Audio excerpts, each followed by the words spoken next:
Today I'll be showing you how to make a mushroom hat. I didn't want to buy anything for this project, so all the materials are either recycled or things I already had in my collection. I did a lot of small-scale testing, and I found that this shape will create a three-dimensional dome similar to a mushroom cap.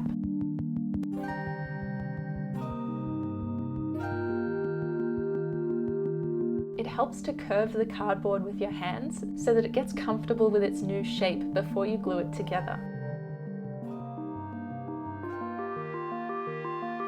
I used masking tape on one side to temporarily hold the edges together while the glue was setting.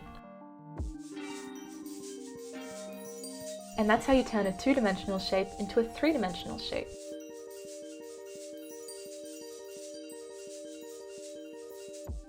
You can use any kind of paper for paper mache. I'm recycling readings and notes from my degree, and tearing them is better than cutting because the edges will be less blunt. Mix PVA craft glue and water together to create the paper mache liquid and fully saturate the squares.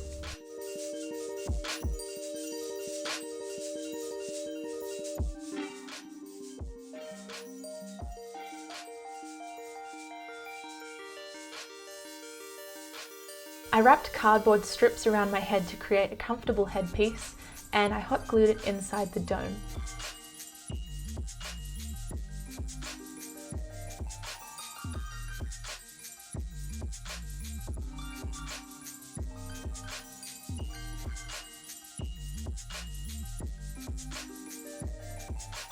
Thicker paper may need to soak for a few minutes so that it becomes soft and malleable and the edges lay flat. Let the paper mache have as much time as it needs to dry between the layers. I did about 4 layers in total.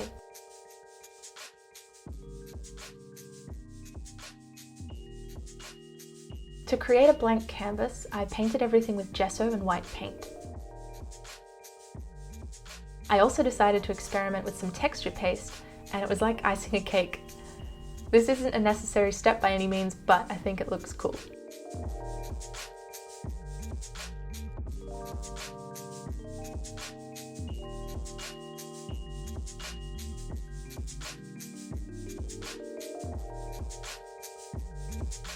For the gills, I decided to repurpose this lace curtain. As I was cutting, I followed the shapes within the lace because I wanted the gills to look more organic and unique. The reason I'm doing the gills this way is to look more like a real mushroom.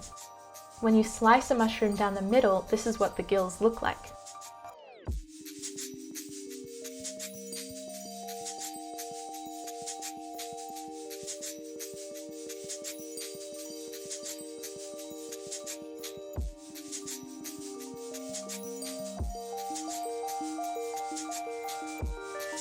I attached them to the hat by drawing a line of hot glue and sticking the edge of the lace onto it. Most of the pieces had to be trimmed as I went along to make sure they fit just right. The gills are my favourite part of the mushrooms. Not only is it a really cute name, they're so delicate and dainty.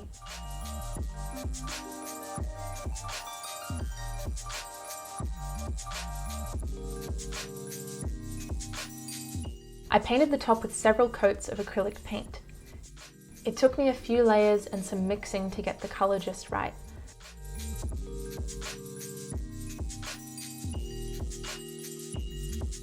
And I faded orange into the outside edges. This mushroom is called an Amanita Muscaria, also known as a Fly Agaric mushroom. If you take a look at reference photos, you'll see that the spots are actually raised.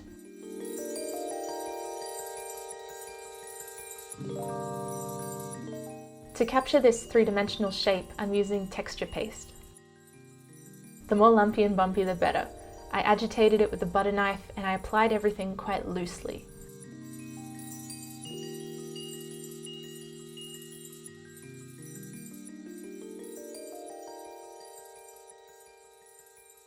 It really helps to take a step back now and then to make sure that the spots are balanced with each other.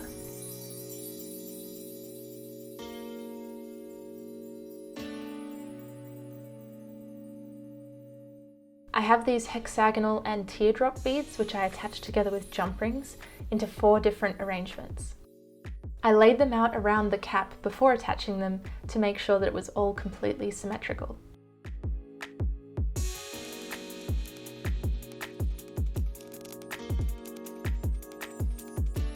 I attached them with hot glue on the inside of the cap, and I tried to encase the ring in the hot glue for more security. I thought it would look very pretty to have dewdrops dripping from the edges, creating a little veil between me and the outside world when I'm wearing the mushroom hat.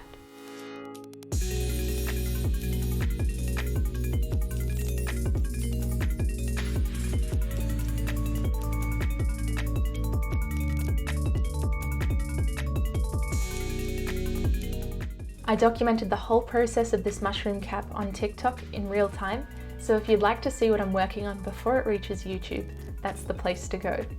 Thank you so much for watching this video, and as always, I let the algorithm choose a specific video for you if you're looking for something to watch next. I'll see you there.